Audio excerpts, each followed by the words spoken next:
ആരാന്ന് പോയി നോക്ക്.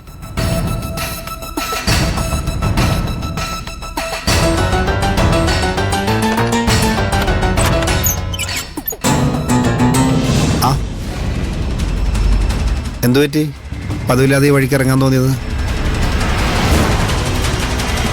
എടോ, ഇതാരാ വന്നിരിക്കുന്ന നോക്കി.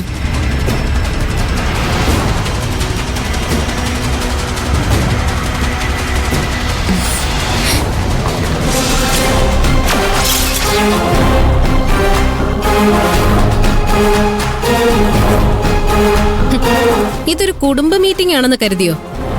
ഞങ്ങളെ ഡ്യൂട്ടിയുടെ ഭാഗമായിട്ട് വന്നവരാ. പീതാംബരം മരിച്ച കേസ് ഞങ്ങൾ അന്വേഷിച്ചുകൊണ്ടിരിക്കുക. അതിന്റെ ഭാഗമായിട്ട് ഞങ്ങൾക്ക് മഹിമയെ ചോദ്യം ചെയ്യണം.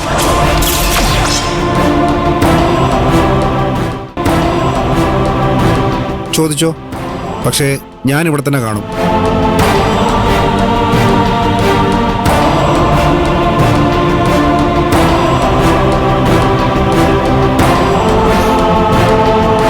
പീതാംബരൻ മരിച്ച ദിവസം ഒരു 10-10:30 നീ എവിടെയായിരുന്നു?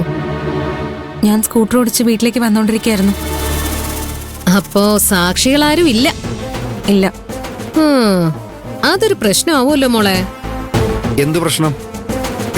ഇവൾ എന്ത് തെറ്റിയെന്നായി പറയുന്നേ? അത് ഇതുവരെ മനസ്സിലായില്ലേ? പീതാംബരനെ കൊന്നത് ഇവളാണോന്ന് ഞങ്ങൾക്ക് സംശയമുണ്ട്. വെറുതെ സംശയം മാത്രമല്ലേ ഉള്ളൂ? തെളിവെല്ലാം കയ്യിലുണ്ടോ? അതൊക്കെ അന്വേഷണം മുന്നോട്ട് പോകുമ്പോ കിട്ടും.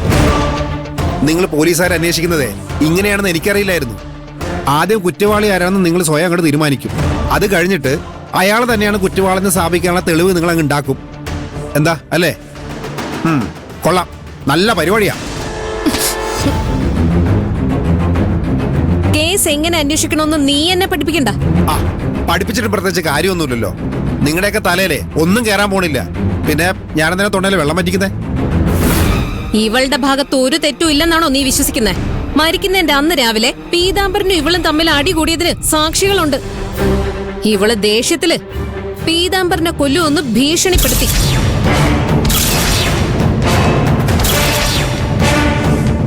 എന്താ ഇപ്പൊ ഉത്തരം മുട്ടിപ്പോയോ? ഞങ്ങള് റോഡിലൂടെ വെറുതെ പോയ ഏതെങ്കിലും ഒരാളെ അല്ല സംശയിച്ചത്.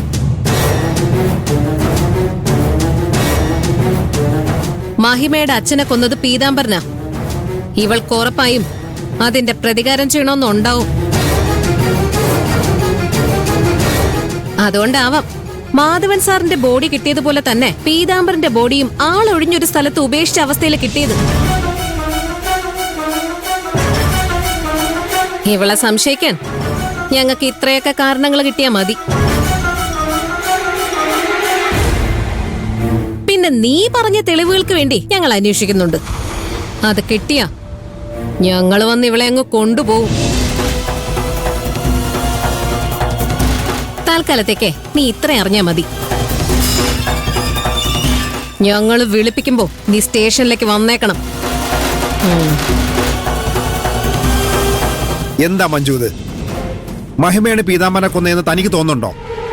ദേ, വെറുതെ ഇവളുടെ പുറകെ നടക്കാതെ യഥാർത്ഥ കുറ്റവാളികളെ കണ്ടുപിടിക്കാൻ നോക്ക്. അങ്ങനെ ചേച്ചിക്ക് വിട്ടുകളയാൻ പറ്റില്ല വക്കീലെ. പീതാംബരനെ കൊന്നത് ഗിരിയേട്ടനാണെന്നാ ഭൂരിഭാഗം ആളുകളും വിശ്വസിക്കുന്നത്. അപ്പൊ പിന്നെ മറ്റൊരാളെ കുറ്റവാളിയായി കാണിച്ചാലല്ലേ ഗിരിയേട്ടനെ രക്ഷിക്കാൻ പറ്റൂ.